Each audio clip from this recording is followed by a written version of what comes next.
Yang dia khawatirkan. Bikin semuanya ketawa.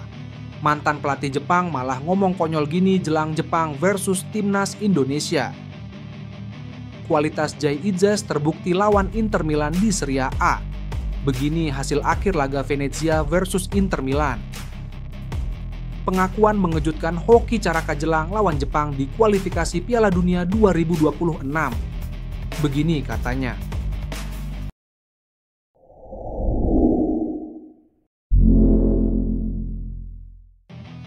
Dasar mental kerupuk. Mantan pelatih Jepang malah ngomong konyol gini jelang Jepang versus Timnas Indonesia.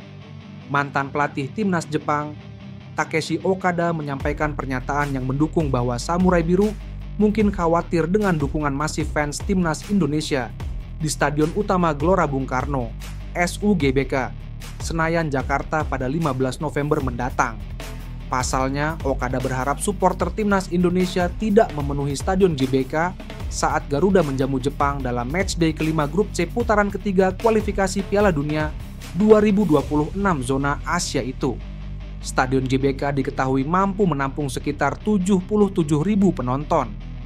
Andai venue dipenuhi supporter Garuda, maka Timnas Jepang dipastikan bakal menghadapi kebisingan dan tekanan dari supporter tuan rumah. Takeshi Okada, yang pernah melatih Jepang dalam dua periode yakni 1997 sampai 1998 dan 2007 sampai 2010. Itu mengakui kehadiran supporter Timnas Indonesia bakal jadi ujian tersendiri bagi Samurai Biru. Memang waktu saya jadi pemain juga sempat merasakan bagaimana ketika di lapangan itu dipenuhi oleh 100.000 orang itu tekanannya luar biasa, kata Takeshi Okada di sela acara Piala AFF 2024 CSR Football Clinic di lapangan C, Komplek GBK pada Sabtu lalu. Jadi kalau misalnya pertandingan di Indonesia ada begitu banyak supporternya itu akan menjadi keuntungan tersendiri bagi mereka. Jadi kalau bisa supporternya tidak perlu datang ke lapangan. Tambahnya, selain soal atmosfer stadion, Okada juga memuji perkembangan pesat Timnas Indonesia di bawah pelatih asal Korea Selatan, Shin Tae-yong. Menurutnya, kepemimpinan Shin telah membawa perubahan besar pada skuad Garuda yang kini semakin solid dan kompetitif. Indonesia saat ini terus mengalami kemajuan, kemampuannya semakin bagus, kata Okada. Apalagi saya mantan wakil ketua Asosiasi Sepak Bola Jepang, JFA. Jadi saya punya tanggung jawab. Timnas Indonesia kini dilatih Shin Tae-yong. Jadi Jepang tidak akan mudah mengalahkan Timnas Indonesia, ucapnya. Okada, yang menjabat sebagai wakil ketua umum JFA pada periode 2016 sampai 2018, memiliki rekam jejak bersejarah dalam sepak bola Jepang. Ia dikenal sebagai pelatih pertama yang membawa Jepang tampil di Piala Dunia pada 1998 dan kini menilai bahwa Jepang harus waspada dalam menghadapi Timnas Indonesia yang semakin kuat. Kualitas gak kaleng-kaleng. Jay Idzes kantongi pemain kelas Inter Milan di laga Serie A tadi malam. Jay Idzes menunjukkan penampilan yang optimal saat Venezia kalah 0-1 dari Inter Milan dalam laga lanjutan Liga Italia, Senin, 4 November, dini hari WIB. Jay kembali bermain sebagai starter setelah absen saat Venezia menang atas Udinese karena alasan keluarga. Bek andalan Timnas Indonesia itu bekerja sama dengan Michael Svoboda dan Giorgio Altare dalam formasi 3-5-2. Pemain berusia 24 tahun itu bermain penuh. Berdasarkan data SofaScore, Jay jadi satu di antara pemain Venezia yang tampil bagus. Jay diberikan rating dengan angka 7,3. Rating ini hanya kalah dari kiper tim tamu Filip Stankovic yang mendapatkan rating 8,3. Rating itu diberikan karena kualitas yang ditunjukkan Jay di laga ini. Menghadapi sang juara bertahan yang main di kandang, Jay tak kalah dalam duel udara dan memenangi duel perebutan bola 3 kali dari 5 duel yang terjadi. Jay juga tercatat membuat 1 umpan kunci. Akurasi umpannya mencapai 86% di pertandingan ini. Penampilan maksimal itu turut membuat Inter kesulitan. Terbukti La Beneamata hanya bisa mencetak 1 gol ke gawang Venezia yang berstatus tim promosi. Satu-satunya gol Inter baru tercipta di babak kedua. Penyerang asal Argentina menentukan kemenangan Inter lewat golnya pada menit ke-65. Meski kalah, Venezia memiliki momennya sendiri untuk menciptakan kekacauan bagi tuan rumah.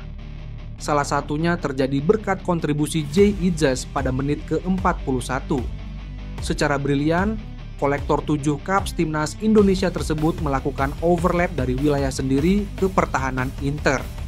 Setelah mendapatkan umpan pendek dari rekannya, Itzes berlari meninggalkan Marcus Thuram.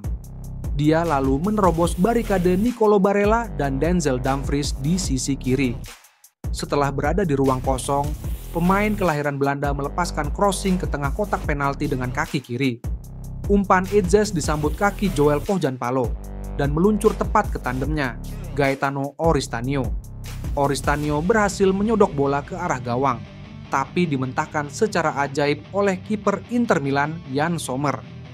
Dengan refleks luar biasa, Sommer membaca arah bola dan menghalau pakai lutut sembari terbang ke sisi kirinya.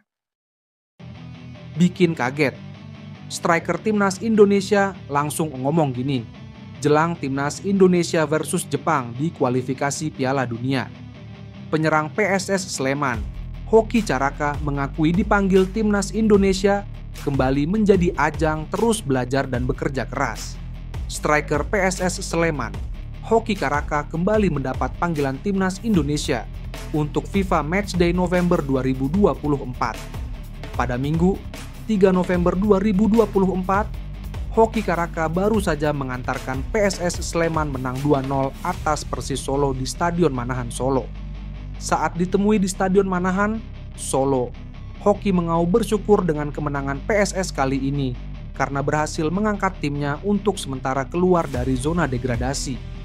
Meski tidak menyumbang assist atau gol, penampilan Hoki cukup bagus untuk membahayakan gawang Persis Solo.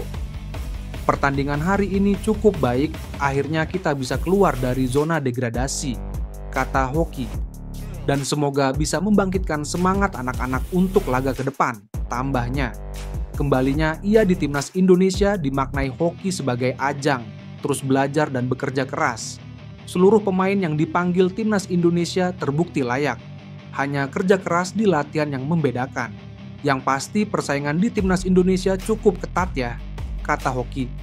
Kita bisa lihat semua pemain bisa bermain, tinggal gimana kerja kerasnya di latihan. Untuk menunjukkan hasil yang terbaik buat pelatih, tambahnya. Saat ditanya pemain Jepang mana ingin dihadapi, Hoki Caraka menyebut 2 pemain bertahan Premier League. Mereka adalah Wataru Endo, Liverpool, dan Takehiro Tomiyasu, Arsenal. Keduanya merupakan pemain bertahan yang sangat berpengalaman. Andai Hoki diturunkan lawan Jepang, striker 20 tahun itu ingin belajar langsung kepada 2 pemain tersebut. Palingan Endo sama Tomiyasu karena mereka pemain bertahan, kata Hoki. Jadi pengen tahu bagaimana mereka bermain. Karena mereka sangat berpengalaman di defense, tambahnya.